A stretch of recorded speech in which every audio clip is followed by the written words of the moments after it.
Well, I'm on the phone with the Maine Maritime Academy men's lacrosse coach, Adam Sherman. And, Coach, the winning continues down at Castleton with a big victory over Husson as part of the Wounded Warrior Project the other night. Tell us about that, if you would. Yeah, of course, the big story for us as a team is the Wounded Warrior Project fundraiser. We raised over $3,000 so far this season for the Wounded Warrior Project. So that's a big deal for us, and the fundraising will continue towards the end of the season, and so we're still raising funds for the cause on that. But of course, to pick up the W is huge as well. We're now 4-0 in the conference, and continue to run strong. Beating Husson 2 years in a row is no easy task, and we're pretty proud of it, and we're excited where we're standing at this point in the season. And they were a tough team, and they always are. Coach Marsh Gray does a great job over there with his team. He's a great coach and always has his guys prepared for battle. And they certainly were. They fought until the end of the game, and we were lucky to get out on top, and we played 4 quarters of good lacrosse. So it was a great game. Very busy weekend for you this weekend with 2 games on Saturday and then a rare game on Sunday, but you've got to fit everything in, and these are the last 2 home games. But the Saturday game is Senior Day, and if you would, let's talk a little bit about the seniors, and then we'll talk about those games. So you've got 6 seniors. Let's go down in order, because that way if I can get pictures up, because we're going to make this into a website, into a video. So tell us about Nicholas Betti. Yeah, Nick Betti is a little bit of an easy one for me to talk about, I guess. Nick has done a lot on and off the field. He's a regimental commander for us in the regiment of midshipmen, and he's one of our 2-time captains. He was a captain as junior year and senior year.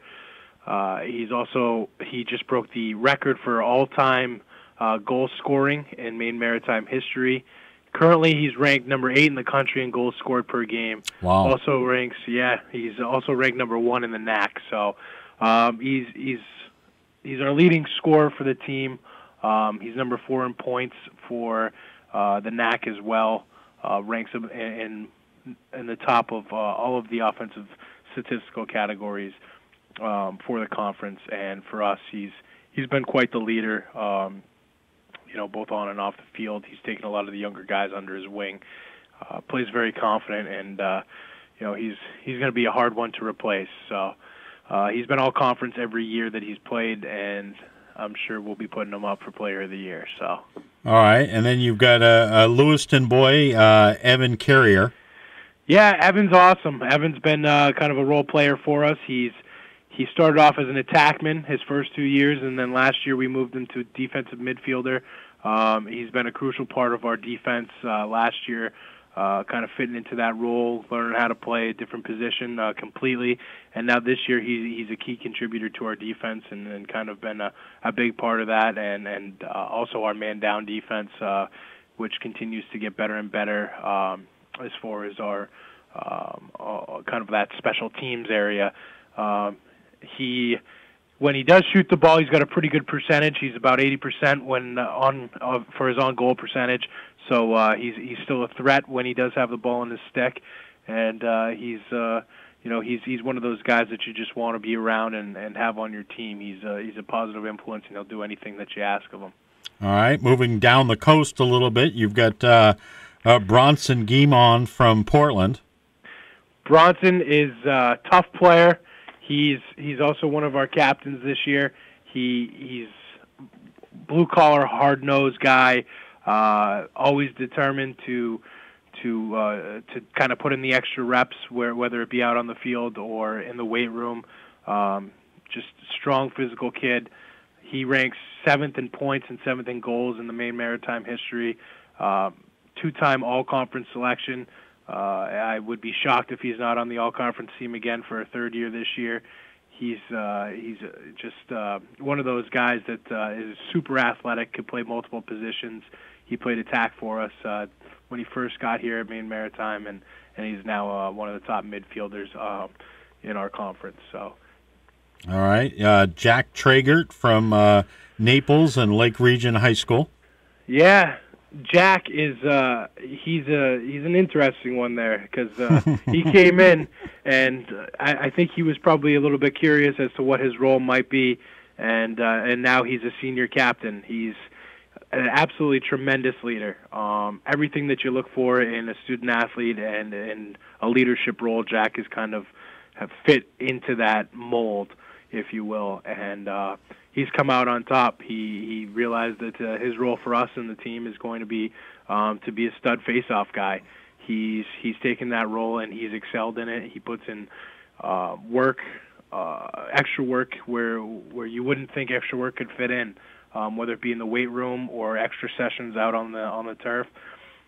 He's currently ranks number 19 in the country out of all face-off guys in face-off win percentage. Yeah, he's got a 66% win percentage right now. He's number 1 in the conference, and the next guy closest to him ranks below him by 18 wins, and he's taken 50 less face-offs. Wow! So Jack's pretty good. So he's going to be a real tough one to replace. But we have a few guys that have been training, under his wings. So hopefully we can keep working with Jack. All right, and your biggest player, Ian Larcom, out of Middletown, Rhode Island. Ian is the key to our defense. He's the anchor, if you will. 6'5", 250. Yeah, big physical. Exactly. Boy, I'll tell you, if he hits you, you're probably slow to get up. You're not kidding. He's in hockey, they have the enforcer. Yeah. In lacrosse, it's the same thing, if you will. Ian's a big physical player. He in the league. Everybody knows who he is. He's one of the top defenders and has been, for the past 4 years. Actually, it's been 3. He was out. He unfortunately had to have a reconstructive hip surgery 2 years ago and had to miss a whole season, but was still with us the entire season on the sideline. He is the absolute definition of a team player. The whole year he was out, he was with us and at every single practice, never missed a day. He is always positive, upbeat, works to get better every single day. Explains the defense if we get a breakdown to some of the younger guys that we have out there right now, and is just an exceptional defender in every single way. So he's always been ranked and caused turnovers and ground balls every year that he's been out on the field, and we're lucky to have him. So. He's probably number 1 in the conference in causing loose teeth as well. You're not kidding. All right, and your last senior from Mount Blue and Farmington is A.J. Larabee. Yeah, A.J.'s another awesome guy that we're going to miss next year. He has been one of the guys that's been really fun to watch grow as a player and as a young man. He came into us and was mostly a defensive player, and right away I kind of saw his work ethic and knew that he was going to be a little bit more than just kind of a defensive midfielder or a defensive player for us. And we put him on offense, and we put him in with some of our best players, and he excelled.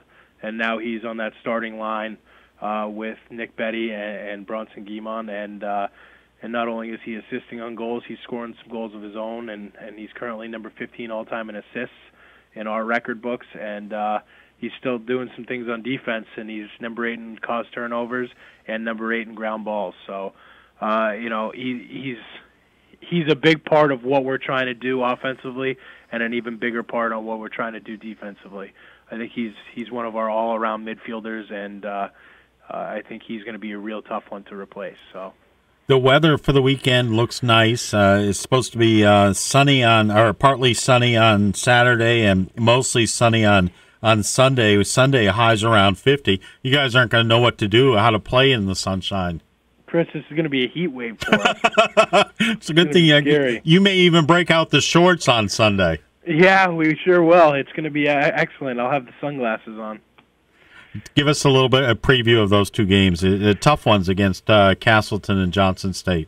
Yeah, without a doubt, I'm very confident in saying that this is the biggest game of our season on Saturday versus Castleton State. Coach McDougall up there does an excellent job of preparing his teams for every single game.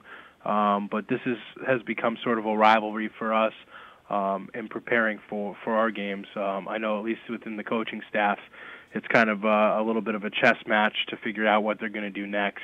They return the 3-time Player of the Year in Zach Davidson, which is going to be a big matchup for us with our big man, Ian Larcom, like we talked about, putting him on Zach and kind of seeing what we can do and hoping that we come out on top. But it's not just about a one-on-one matchup; it's about a whole team thing.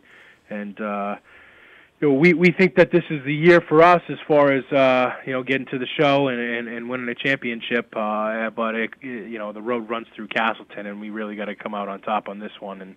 And this is kind of the make or break moment. And Castleton is the real deal, and we know it, and we're prepared for them. And my father always told me, failure to prepare is preparation for failure. So we feel that we as a coaching staff have our men ready for battle, and we're ready to go. So we're pretty excited for this weekend.